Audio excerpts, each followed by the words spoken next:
नमस्कार दोस्तों, honest critic में आपका स्वागत है। दोस्तों, जैसे मॉर्निंग के वीडियो में ऑलरेडी मैंने आपको जो इम्पोर्टेंट पॉइंट था कि 30 मार्च को जो अनाउंसमेंट होने वाली है, जो बड़ा बिग इवेंट होने जा रहा है, उसके बारे में ऑलरेडी मैंने बता दिया था। और इसमें मैंने आपसे कहा था कि बाकी के जो पॉइंट्स है प्रोडक्ट रिलेटेड या फिर और भी जो अलग टॉपिक को रिलेटेड जो भी बातें कही गई हैं, तो उन बातों को इस वीडियो में मैं आपसे शेयर कर रहा हूँ और प्लस उस पर रिव्यू करने की कोशिश करते हैं। तो चलिए वीडियो शुरू करते हैं। तो सबसे पहले जो बात की गई है वो है आपका रिक्रूटमेंट को लेके, हायरिंग को लेके, यानी बहुत सारे एम्प्लॉयज़ को रिक्रूट भी करते जा रहे हैं और वो एक ही जगह नहीं, अलग अलग रीजन्स पे कर रहे हैं। और जो नंबर ऑफ़ एम्प्लॉयज़ है उसको डिस्क्लोज़ करना इंपॉर्टेंट नहीं है एज़ पर ऐश, क्योंकि मायने क्या रखता है, मायने ये रखता है कि आप जो भी प्रॉब्लम्स है, जो भी चीज़ों को जिस वजह से प्रोडक्ट्स बन रहे हैं, वो प्रोडक्ट काम करते रहना चाहिए। बाकी नंबर ऑफ़ एम्प्लॉयज़ कितने हैं कितने नहीं है वो इतना मैटर नहीं रखता है। बाकी यहाँ जो कस्टमर सपोर्ट जैसे इंपॉर्टेंट पार्ट है, तो उसमें हायरिंग बहुत ज़्यादा होगी। उस डिपार्टमेंट में आपका डबल के आसपास आपका हायरिंग हो जाएगा अब। तो वो बातें बोली गई थी। उसके बाद ओ चैट को इम्प्लीमेंट कर दिया जाएगा। ओ चैट जैसे ही इम्प्लीमेंट हो जाता है तो फिर आप चैटिंग करके या फिर फ़ोन नंबर भी अगर जैसे ही अगर अनाउंस हो जाता है तो आप फ़ोन करके भी उनसे बातें कर सकते हो, चैट कर सकते हो, अपने प्रॉब्लम्स को, इश्यूज़ को आप शेयर कर सकते हो। और जो पहला डेटा सेंटर के बारे में बोला गया है कि वो कुछ ही वीक की बात है अब जो फिनिश हो जाएगा। पहले कहा गया था कि कई महीने लगेंगे, अब कई महीने नहीं बल्कि कुछ ही वीक्स में हो जाएंगे। अगर वो जल्दी हो जाता है तो फिर आपका ओ कनेक्ट भी बहुत जल्दी आ जाएगा। और उसके बाद अदर डाटा सेंटर्स भी पाइपलाइन में हैं जो धीरे धीरे और भी बनते रहेंगे और कंप्लीट होते रहेंगे और आते रहेंगे। आपका ओ वर्चुअल के यूज़ के बारे में भी बताया है। जैसे कि मान लो आप ऑन पैसिव के एम्प्लॉय हो और उस दिन मान लो आप ऑफिस ना आके वर्क फ्रॉम होम कर रहे हो या फिर कहीं और से आप काम करने की कोशिश कर रहे हो, तब क्या होगा कि आप ओ वर्चुअल के थ्रू जो ऑन पैसिव का डेटा सेंटर है उसमें आप लॉगिन करोगे। यानी आपको डायरेक्टली लैपटॉप से वो प्रॉपर एक्सेस नहीं मिल पाएगा और वो लैपटॉप एक्चुअली होलो होगा, यानी वो खाली होगा फॉर सिक्योरिटी पर्पस, क्योंकि ऐसा ना हो कि आप कहीं और जो कंपनी के डेटा को लेके चले जा रहे हो। तो आप क्या करोगे, अगर बाहर जगह भी काम कर रहे हो तो लैपटॉप के थ्रू, ऑफिस का लैपटॉप है तो उसका जो आपका लॉगिन करोगे तो वो वर्चुअल के थ्रू आप डेटा सेंटर पे लॉगिन करोगे और वहाँ पे काम होगा, लैपटॉप पे कुछ स्टोर नहीं रहेगा मतलब। ठीक है, वो सिक्योरिटी पर्पस के बारे में एक एग्जांपल देने की कोशिश की है।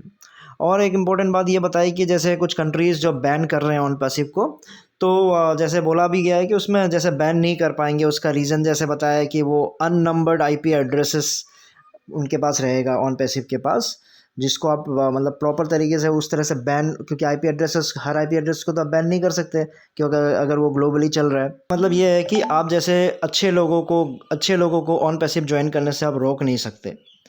तो ये बात आई थिंक जो नेपाल ने जो बैन किया है स्पेशली उस बारे में वो बताना चाह रहे हैं। जो अपडेट्स में नेगेटिव पॉइंट मुझे एक ही लगा, वो ये है कि जो नेपाल ने जो बैन किया है तो उससे रिलेटेड जो बातें बोली गई है वो कम्प्लीटली नेगेटिव है।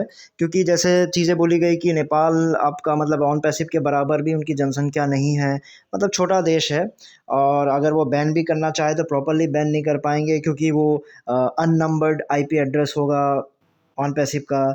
तो डेफिनेटली वो सारे आईपी एड्रेस को इस तरह से ब्लॉक नहीं कर पाएंगे, तो कंप्लीट एक तरीके से उसको बैन नहीं कर पाएंगे। और जो यूट्यूबर्स उनको प्रमोट कर रहे हैं, उस चीज़ों को मतलब बड़ा कॉन्फिडेंटली बता रहे हैं, तो ये अनएथिकल है। आप एक चीज़ को समझिए कि अगर आप खुद मान रहे हो छोटा सा अगर वो देश है, तो छोटा सा देश अगर आपसे ये पूछता है कि आप कब लॉन्च करोगे, आप जो पैसे ले रहे हो तो उसका इनकम कब से आना शुरू होगा, अगर इन चीज़ों को आप इनडेफिनेट बता दोगे, यानी वो कभी भी हो सकता है, पता नहीं कब होगा, लेकिन कोई डेट हम नहीं दे सकते, तो आप समझ जाओ कि आप कर क्या रहे हो, उस देश से सिर्फ पैसे को बाहर निकाल रहे हो। यानी उस गवर्नमेंट को आप कोई ऑप्शन ही नहीं बता रहे हो कि पैसे कब आएंगे, कैसे आएंगे। अगर वही चीज़ नहीं बता रहे हो, जो देश के जो लीडर्स हैं वो पागल नहीं है कि बस वो हाँ आपको बाहर देश में पैसे भेजते रहें ना। एक छोटा सा देश, उनके लिए छोटे छोटे पैसे भी मायने रखते हैं।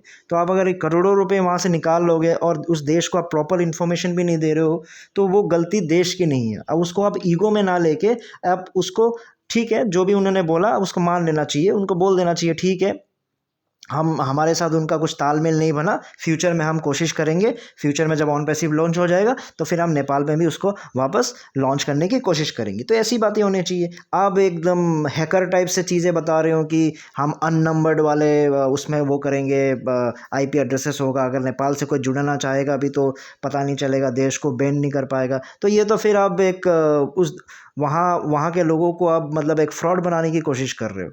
तो ये चीज़ें यूट्यूबर से भी रिक्वेस्ट है, आप लोग ये ज़बरदस्ती के प्रमोशन ना करें। ये देश के एथिक्स का मामला होता है, किसी चाहे वो छोटा देश हो चाहे वो बड़ा देश हो, तो किसी भी देश को ऐसे तो आप इंसल्ट ना करें कि पॉपुलेशन इतना है उतना है।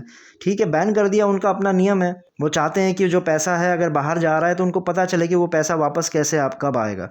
सो मेरी ये रिक्वेस्ट है, यूट्यूबर से स्पेशली रिक्वेस्ट है कि आप काइंडली इस चीज़ को प्रमोट ना करें। ये कोई अच्छा चीज़ नहीं बता रहे हो आप, चाहे वो छोटा देश हो बड़ा देश हो।